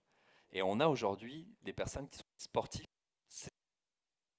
C'est-à-dire une personne qui va faire 1 heure de sport par jour, mais qui va rester assis au moins 7 heures par jour sur une chaise. Et cette personne, elle développe des complications de santé métabolique, cardiovasculaire. Je parlais de prévention contre les pathologies neurodégénératives, indépendamment du bénéfice qu'elle a eu à faire 1 heure de sport. Donc si vous voulez être en bonne santé, justement, c'est de bouger, au sens faire une activité sportive si vous le pouvez, mais surtout être dans du mouvement et ne pas rester assis 7 heures par jour. Et dans notre société d'aujourd'hui, c'est pas simple. C'est pour ça que je vous parlais de société de confort. Et on a complètement changé de paradigme. C'est-à-dire qu'aujourd'hui, ce qu'on considère, c'est que l'activité physique est bénéfique pour la santé. Non. C'est la sédentarité qui dégrade la santé. Ce n'est pas la même chose. La normalité, elle est de bouger. Ce qui n'est pas normal, c'est de ne pas bouger.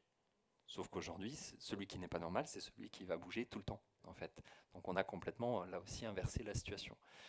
Donc si vous pouvez bouger 5 minutes toutes les demi-heures, là, vous gardez des bénéfices pour votre santé, indépendamment de ceux que vous allez avoir liés à votre pratique. Et bouger, c'est pas vous allez faire du sport 5 minutes toutes les 30 minutes. Vous levez, vous allez voir votre collègue, votre conjoint, votre conjointe, vos enfants, vous allez boire un verre d'eau. Alors c'est pour aller manger la chouquette ou voilà, c'est pas l'idéal, mais en tout cas, vous pouvez monter un escalier, le descendre, au lieu de prendre les escalators, vous prenez les escaliers, des choses basiques que vous connaissez. Mais c'est la régularité qui va être très importante. Et là, vous avez des vrais bénéfices, même si vous ne faites pas de sport. D'où l'intérêt de créer cette activité, et notamment pour stimuler cette neuroplasticité, cette neurogénèse qui explique en partie probablement l'évolution du cerveau chez l'homme, mais c'est notamment quand on a acquis la bipédie. Mais je vous dis, je ne vais pas aller dans trop de détails à tous les niveaux. Un autre exemple de stress positif, eh ben, c'est notre tomate, ou c'est nos fruits et nos légumes. Je vous disais tout à l'heure, on a identifié à peu près 49 000 métabolites. Dans ces 49 000, on en a plus de 8 000 qui sont des composés qu'on appelle les polyphénols. Je ne sais pas si c'est aussi quelque chose qui vous parle, mais on appelle ça communément des antioxydants. Ce ne sont pas des antioxydants exactement. En fait, ce sont des composés de défense des végétaux contre les agressions. Et donc, quand vous mangez une tomate qui a été dans votre potager, eh ben, elle a dû se débrouiller toute seule. Donc, elle n'a pas de pesticides, elle n'a pas d'engrais, elle a la chaleur, exposée à la... Et donc, pour se protéger même des infections, pas des infections, mais des attaques parasitaires, etc., qu'est-ce qu'elle fait? Elle va créer des systèmes de défense et elle va produire beaucoup plus de polyphénols. Donc ces polyphénols vont permettre de tuer le pathogène pour le végétal. Donc ça peut être très puissant à l'échelle du végétal. Quand votre tomate elle est cultivée hors sol, avec tous les pesticides, tous les fertilisants, vous la chouchoutez d'un point de vue agroalimentaire, et ben elle fait quoi? Elle se désadapte.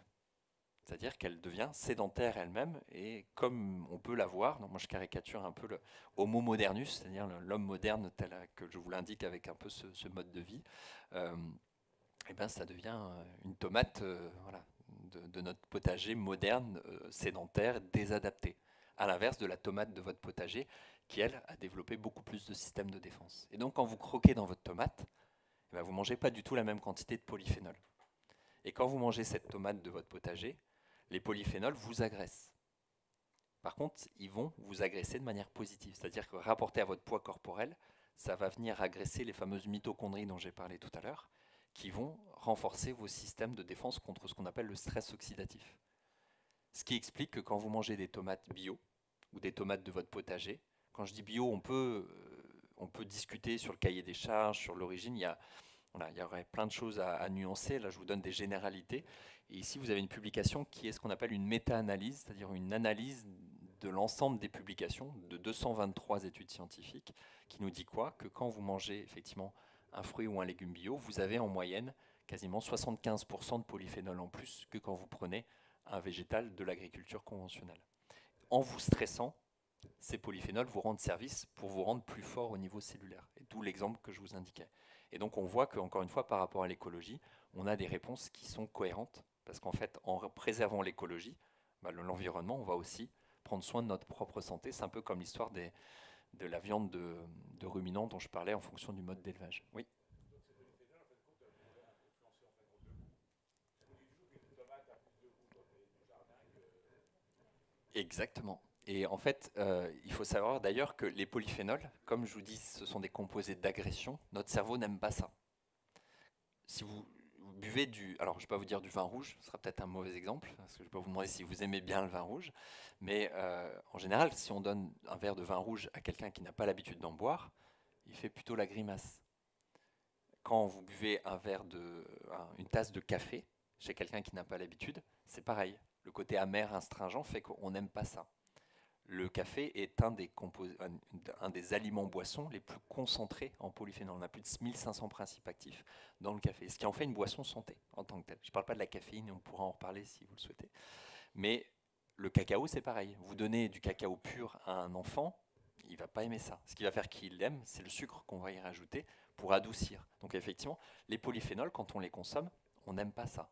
Par contre, au niveau des palettes aromatiques, on va s'y adapter, ce qui fait qu'on mange de plus en plus de cacao ou de chocolat à fort pourcentage de cacao. Le vin rouge, on va se mettre à en boire avec modération, un petit peu plus, etc., etc. Donc, vous avez complètement raison, ça va jouer sur le goût. Et je vais juste vous donner un exemple pour le vin rouge, à savoir qu'on a beaucoup parlé du French paradox. Je ne sais pas si c'est là aussi une terminologie que vous connaissez, en disant, bah oui, mais boire un verre de vin rouge, c'est bon pour notre santé. Mais ça nous rassure aussi de se dire ça quelque part. Quand on regarde la littérature scientifique, effectivement, dans le vin rouge, vous avez un polyphénol particulier qu'on appelle le resveratrol. Et le resveratrol, il a été très documenté justement quand on s'est dit, bah tiens, peut-être que ça protège le cœur, ça protège des maladies métaboliques, etc. Et donc on a mis en place des essais cliniques. Et ces essais cliniques ont utilisé l'équivalent d'1 gramme de resveratrol dans une gélule. Et effectivement, 1 gramme de resveratrol, entre 1 et 5 grammes, a démontré des effets sur la sensibilité à l'insuline. Je vous ai indiqué quel était le bénéfice. Et donc sur les maladies métaboliques et sur les maladies cardiovasculaires, c'était quelque chose de plutôt bénéfique.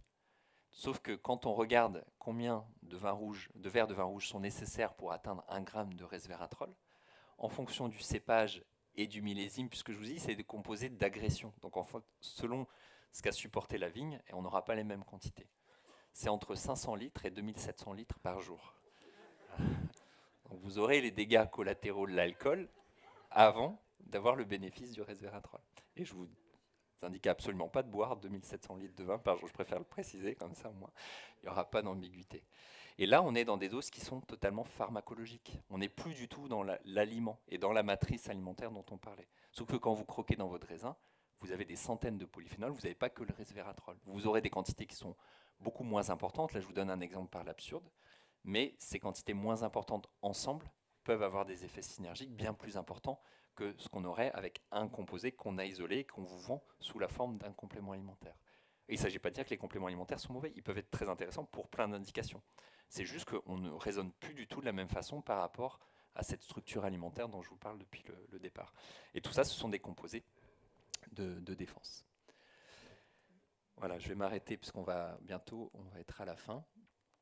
Tout ça, je vous en ai parlé plus ou moins. Alors si jamais, je reviens un peu sur l'histoire de l'insuline, si jamais vous voulez aller un peu plus loin, je vous invite à regarder ce qu'on appelle la charge glycémique et la charge insulinique des aliments. Et c'est deux définitions que je n'ai pas le temps de développer, mais qui sont importantes. Et je vous parlais du petit déjeuner tout à l'heure, ou du repas du matin, déjeuner en Suisse. Donc, du bol de céréales soufflées, jus d'orange ou du pain blanc confiture. Moi, ce que je vous invite, c'est de faire le test. Faites-le un matin, vous mangez autant de pain blanc confiture que vous voulez, et vous ne mangez plus dans la matinée. Et entre midi et 2 heures, vous allez faire du sport si vous êtes sportif, ou vous allez faire une activité, vous bougez, vous marchez, vous allez faire vos courses, etc. Et vous voyez comment vous vous comportez entre le matin et 13 ou 14 heures.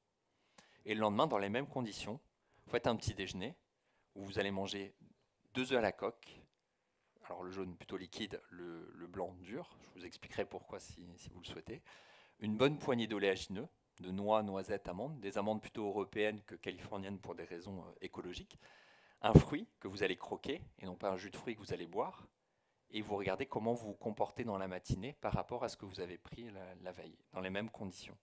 Et pour autant, avec ce petit déjeuner, vous n'avez pas de féculents. Vous n'avez pas mis de pain. Alors vous pouvez prendre un peu de mouillette pour les œufs si vous le souhaitez, mais en petite quantité, vous prenez un peu de flocons de céréales ou d'épeautres, c'est-à-dire un flocon qui a été juste compressé mécaniquement, ce qui n'a rien à voir avec le céréal soufflé extrudé que j'ai évoqué tout à l'heure. Vous prenez 20-30 grammes, c'est une petite quantité. Vous prenez votre fruit que vous coupez en dés, vous mettez des oléagineux, des noix noisettes, ce que je vous indiquais, et ça va vous faire un petit déjeuner avec les œufs qui seront de très bonne qualité. Et voyez la différence. Et vous allez voir que votre vigilance, votre bien-être n'est pas du tout le même entre deux petits déjeuners. Parce que vous n'aurez pas régulé la glycémie de la même façon. Et ça, c'est un élément qui est important, qui est un exemple parmi d'autres. Je n'ai pas le temps de vous parler de l'intestin, mais juste avoir à l'esprit qu'on a un monde vivant, bactérien, viral, plutôt fongique, on va dire, dans notre intestin. On a à peu près 40 000 milliards de bactéries dans l'intestin, on a 10 fois plus de virus que de bactéries. Donc en fait, on héberge un monde vivant incroyable. On a beaucoup plus de bactéries qu'on a de cellules dans l'organisme. Et là, on a des interactions permanentes entre le milieu intérieur, notre organisme, et ce milieu extérieur qui est le microbiote. Et en particulier avec la muqueuse de l'intestin, vous avez l'équivalent de 300 mètres carrés de surface dans votre muqueuse intestinale. C'est considérable, c'est des microvillosités qui s'enroulent sur elles-mêmes. Et ça, c'est la zone d'échange entre le milieu intérieur et le milieu extérieur, et notamment pour assimiler les nutriments. Et là aussi, pour faire très simple et très court, on a beaucoup de facteurs liés à notre mode de vie qui agressent cette muqueuse. C'est-à-dire qu'on crée techniquement ce qu'on appelle une hyperperméabilité intestinale. Votre intestin devient une passoire là où normalement c'est une zone de transport sélectif très précis. Et donc on laisse passer dans le milieu intérieur des parois de bactéries, de microbiotes qui ne sont pas pathogènes, mais que le corps reconnaît comme quelque chose qui n'est pas si normal que ça, ou des peptides alimentaires qui peuvent pénétrer le milieu intérieur là où ils ne le pénétraient pas. Et ça peut être le point de départ d'un foyer inflammatoire. Et vous vous rappelez, quand je vous parlais d'inflammation de bas grade, en fait, ça peut être notamment lié à un déséquilibre de ce microbiote et de cet écosystème. Si vous êtes sédentaire et que vous ne bougez pas assez, votre muscle peut être un point de départ de foyer d'inflammation de bas grade.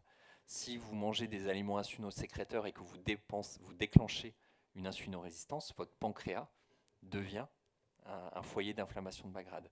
Si vous prenez beaucoup de poids, votre cellule graisseuse devient un autre foyer.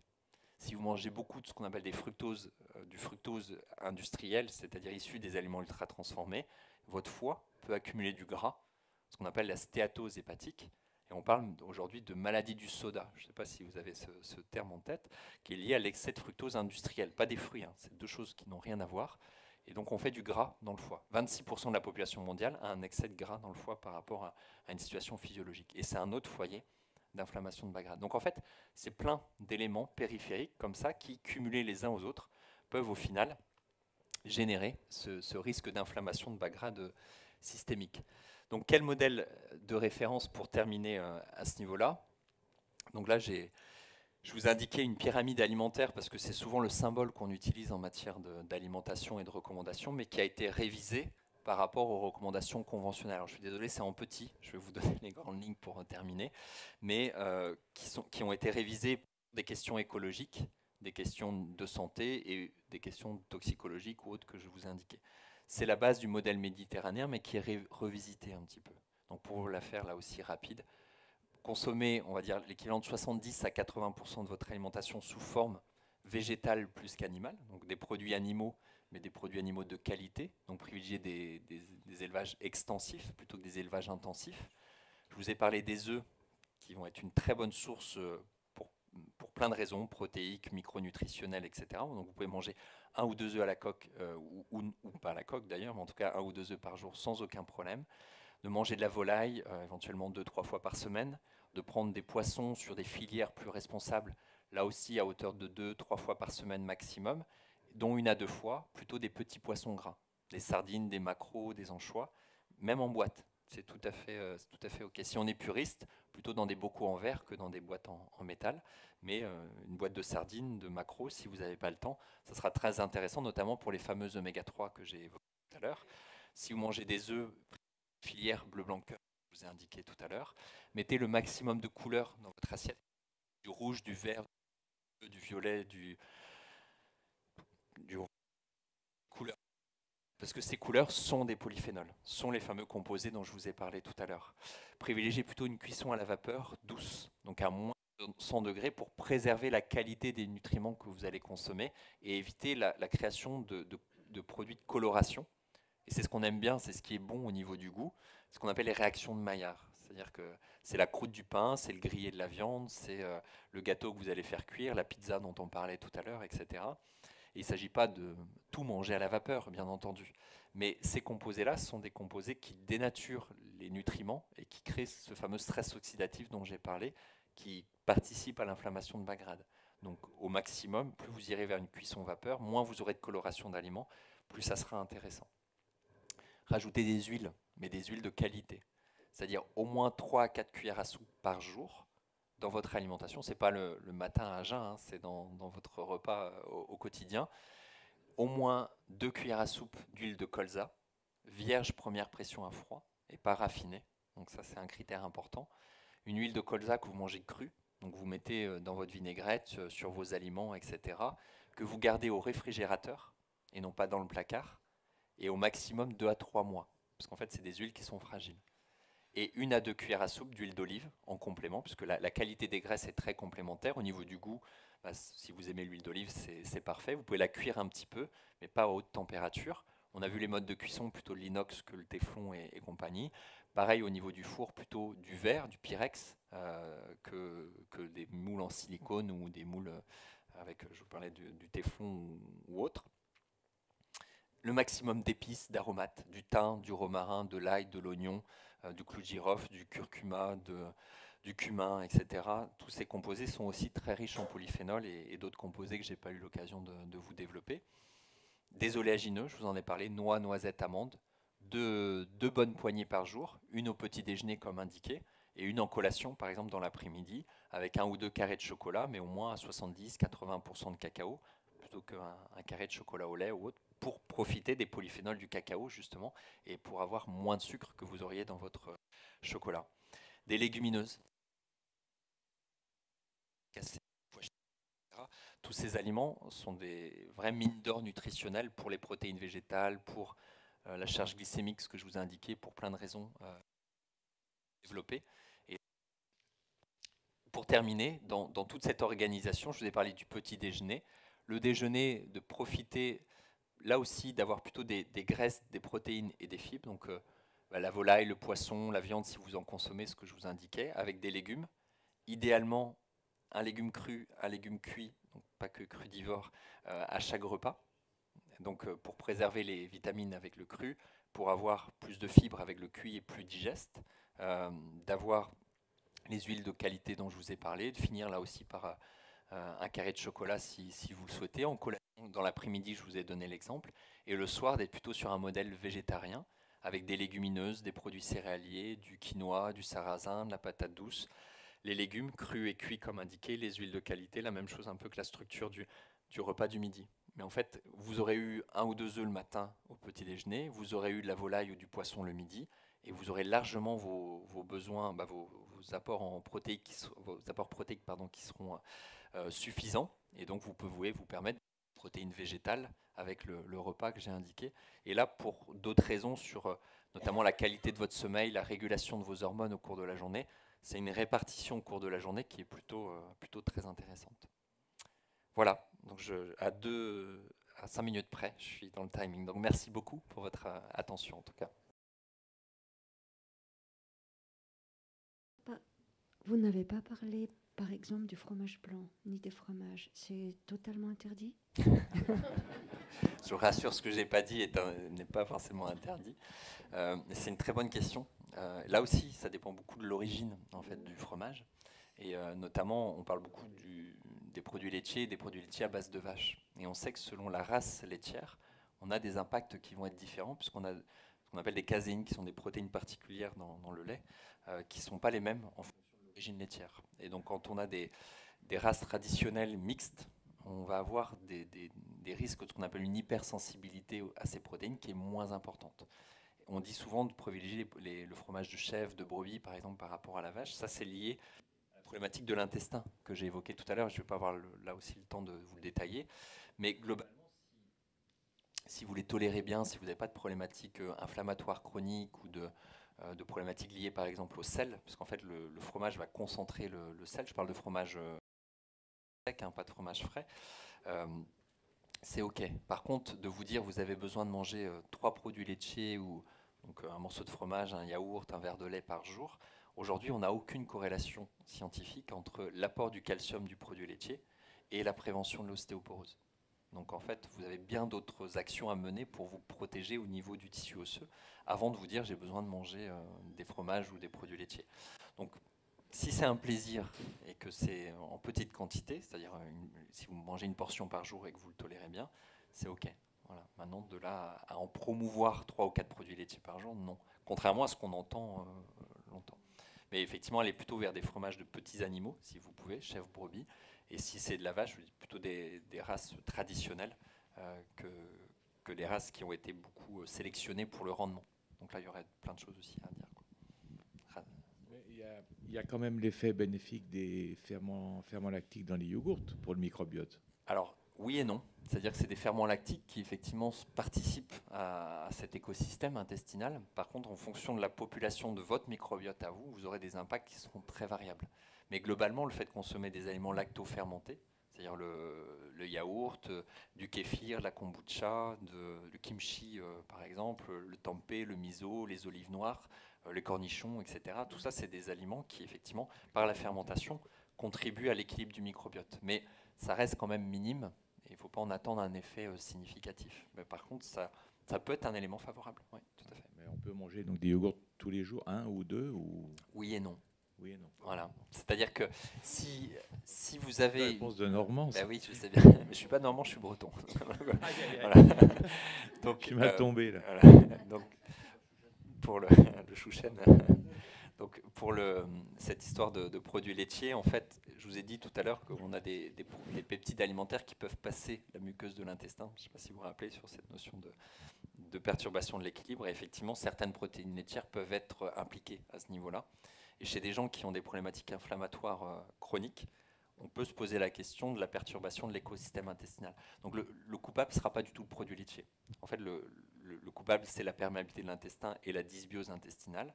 Et chez des gens qui ont une certaine prédisposition génétique, on peut avoir une hyperréactivité contre certaines protéines alimentaires, et notamment les caséines de lait de vache dont j'ai parlé tout à l'heure.